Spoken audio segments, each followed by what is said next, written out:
Kuya, sigurado ba kayo sa sinabi niyo sa akin tungkol sa lalaki ni Clara? Ha? Munti ko na mapatay si Noah! Kuya, pinapaalam ko lang sa'yo yung narinig namin, that's it!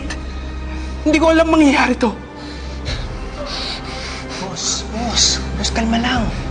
Isa ka pa eh. Kuya, hindi kami pwede magkamali, okay? Narinig namin yung usapan ng dalawang matanda. May kinasama si Clara doon.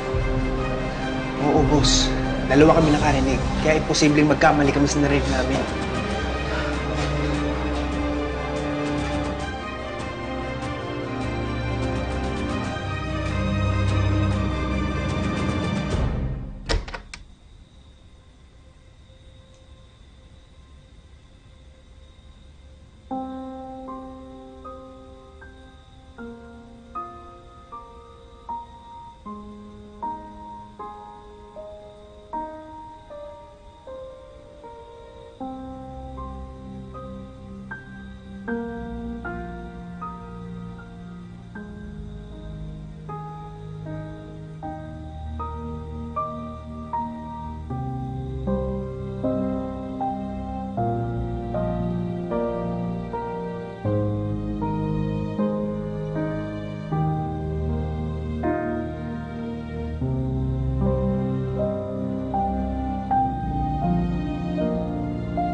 Hi, Noah!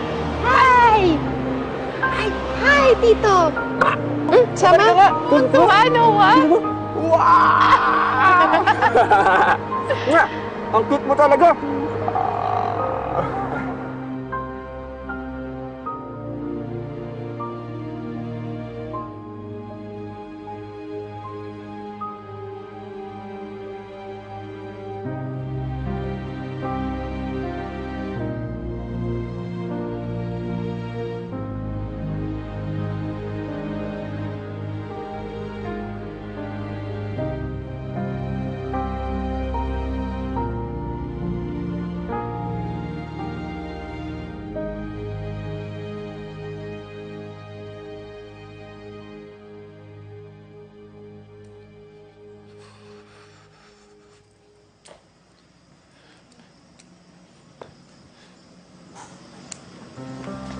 Jason, mag-usap muna tayo.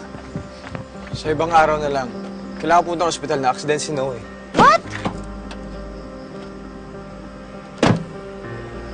Teka lang. Talaga bang hindi mo sinabi kay Roman yung tungkol sa amin ni Clara? No. I realize na I can't live with myself kapag may nangyari sa'yo dahil sa akin. Jason, I may be selfish but I'm not heartless. Alam na ba niya? Alam niya na may nakarelasyon si Clara. Pero hindi niya alam na ako yun. Kailangan ko na umalis.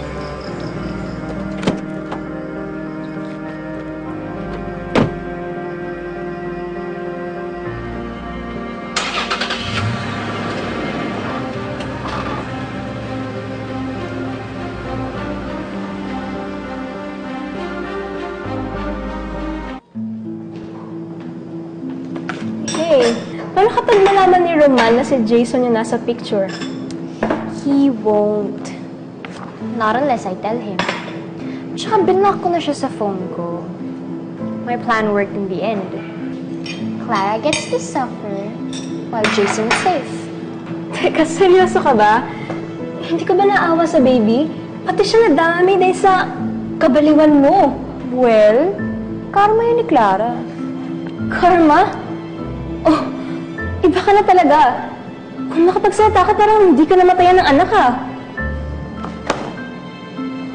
Nagsasabi lang ako ng totoo. It's Clara's punishment.